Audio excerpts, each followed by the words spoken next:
Hi friends, இந்த வீடியோவில் 12th standard ஜுவாலஜியில் இருக்கக்கூடிய 7th லெசன்லேருந்து ஒரு சில இம்பார்ட்டன்ட் கொஸ்டின்ஸ் மட்டும் பார்க்கலாம். பாதங்களில் ஏற்படும் படர்தாமரையான சேற்றுப்புண் எந்த பூஞ்சையால் ஏற்படுகிறது அப்படின்னு பார்த்தோம்னா டினியா பெடிஸ். அஸ்காரிஸ் என்பது டேஷ் விருந்தோம்பியை கொண்ட ஒட்டுண்ணி ஆகும். என்னன்னு பார்த்தோம்னா ஒற்றை விருந்தோம்பி, அதாவது மோனோஜெனிக் பேரசைட்ஸ். உருளைப்புழு என்று அழைக்கக்கூடிய ஒட்டுண்ணி எது அப்படின்னு பார்த்தோம்னா அஸ்காரிஸ் லும்பிரிகாய்ட்ஸ்.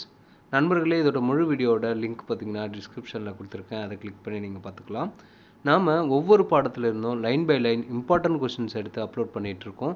இது யாருக்கெல்லாம் யூஸ் ஆகும் அப்படின்னு பார்த்தீங்கன்னா UG TRB zoology, PG TRB zoology, NEET, TNPSC, NET, SET போன்ற தேர்வு எழுதுகிறவங்களுக்கும் 11th மற்றும் 12th படிக்கக்கூடிய மாணவர்களுக்கு இது 100% மார்க் எடுக்கிறதுக்கு ரொம்பவே யூஸ்ஃபுல்லாக இருக்கும். இந்த வீடியோஸ் உங்களுக்கு யூஸ்ஃபுல்லாக இருக்கும்ட்டு நான் நம்புகிறேன்.